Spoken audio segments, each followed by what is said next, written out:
So if you could go back in time to Ohio University and conduct an independent study project that would benefit you in your career, what would be the ideal project, or what would your project entail?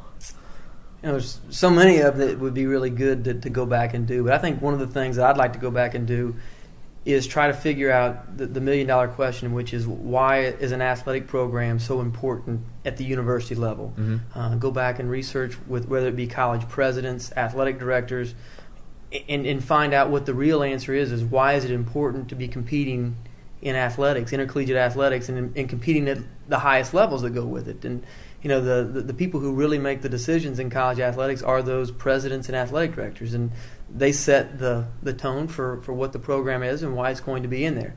Obviously, and there's various answers that many people can think of, but the powers that be being able to go back in and say, why is athletics important to your program from the university standpoint? Mm-hmm. What does it mean? Does it mean enrollment? Does it mean alumni relations? Why does everybody want to be at this level? And I think that's one question that I still ask myself that today is why. Why is it that it is so important to continue down these roads that go with it? But certainly there's got to be various opinions and answers, but I think you'd find some real interesting things by talking with those academic leaders especially, and then go to people who've been in that business as an athletic director for 10, 15, 20 years. Looking back at your career, then what impact did Ohio University play in helping you get to where you are today? I know you alluded to some of it in the presentation, but... No, I can go back. It's easy to go back and point to all the different turns and the pieces that go with it, but two things. It certainly gave me an opportunity to be a part of an organization that is very well respected, that people know good quality people come out of the program, and it opened doors. I mean, the first internship Mm-hmm. I had, it was an OU alum that got me there. When I got my first real job, it was an OU alum was involved in pointing that process out that goes with it, and it's also a lot of people that I talk with today in the business have an OU background that goes with it. They're people that I lean on professionally for advice that goes with it, personally for advice that goes with it. So it plays a role almost in every decision, some way, shape, or form. It's impacted what I've done, and it was the guiding force for I knew I wanted to be in college athletics, but the 2 years that I spent, one on campus and number two as an intern, that fueled the passion that went with it. So it's got an influence every single day and every single decision that goes with it, without a doubt. Mm-hmm. But what's the one piece of career advice you could provide a young man or woman looking to break into the sports business today? I think it's experience. I mean, it's going and finding the experience. And I've been impressed, actually, with the classes today and finding out all the different things that kids are doing, whether it's being a GA on campus or the experiences that they've had. But I think you've got to set yourself apart. There are jobs that a lot of people want to get. Mm-hmm. And I think you're much more qualified to do different things by gaining experiences. And it's unpaid, it's paid, it's volunteer pieces that go with it. But, I think you got to soak in as much as you can to make yourself as marketable as possible that goes with it.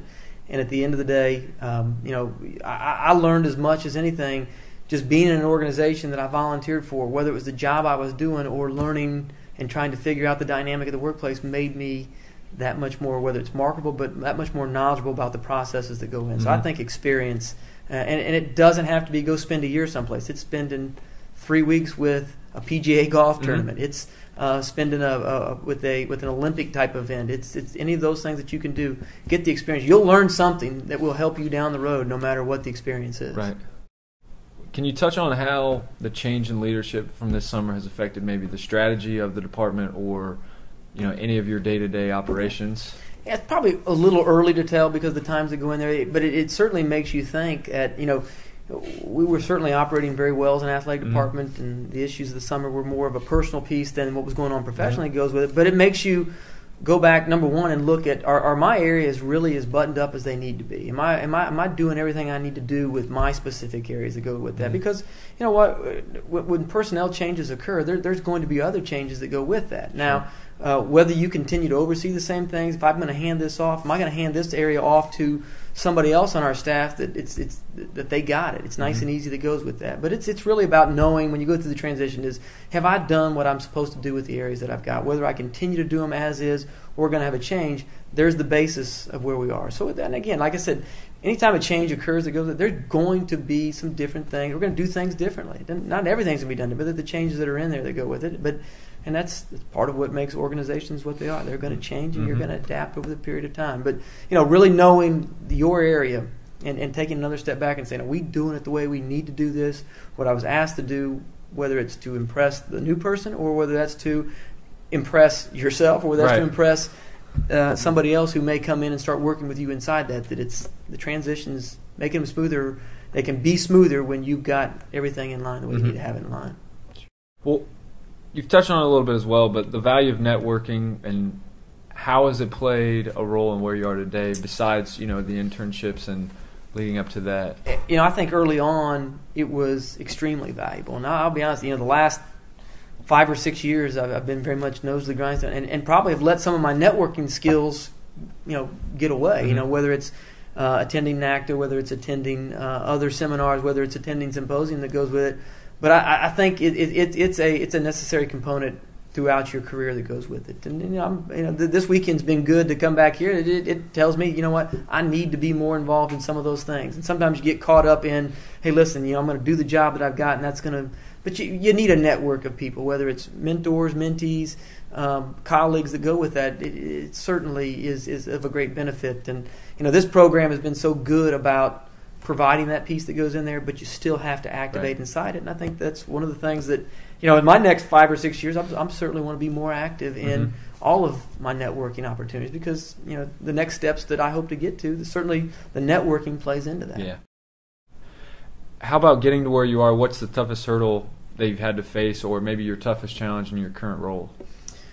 Well, I think the toughest hurdle was actually truly getting started. I mean, I could tell everybody a story a lot of times. I came very close to taking a high school athletic director's job when I did not get a job in college athletics for the better part of 4 months. And, looking back, making that decision was tough because it was a paycheck and it was in athletics, but I wanted to be in college athletics, and certainly I feel good about the people that I talked to at the time and said, hey, listen, hang in there. That's what you want to do. You'll get there.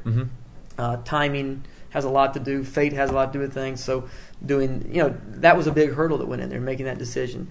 I think as times change in college athletics, one of the hurdles today is certainly, everybody is pulling for wins, revenue, and those pieces, and they're certainly important to go that.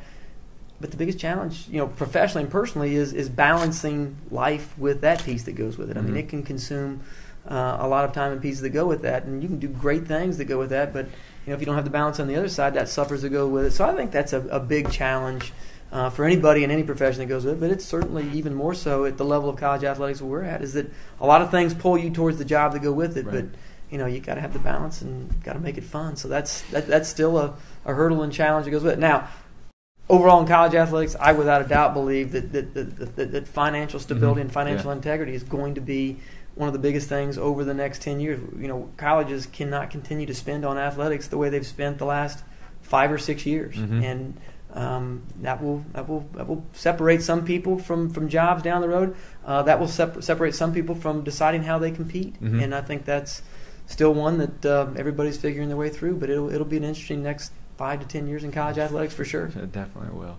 And then lastly, what trends, as far as the financial stability and the financial, what, as far as the college landscape, do you see capitalizing on in the next 5 to 10 years? You alluded to the social media and the new, different types of. I really think it's about how you're able to interact with the people. I mean, have we reached a time when the game itself is not enough to keep the people there? And I dread that day, but it's also very real that goes with it. I mean, you look at what people consumes people's time. Is basically having access, being able to access what they want when they want it. And that may mean, hey, why don't I be able to access it while I'm sitting at a college football game or a college basketball game that goes with it. So I certainly think how we're able to interact with our people. I mean, there's a concept that's out there called driveway to driveway that, what we've got to be able to touch and interact and make their experience as good as possible from the time they leave till the time they get back. That goes with it, and I think that's going to be real interesting to try to figure out is what is that right mix of things. How do you make it's in our business, it's still about a premium of being at the event. We have to have people want to be there and be there at large scale for it to be successful that goes with it. So it may be more about the overall experience and trying to figure out those touch points. And certainly a lot of that's going to have to do with new media and the digital world that goes with it. So finding that line of here, it's too much versus not enough will also be the trick. Well, we appreciate it, Alan, and it's always great to have you back. Thanks.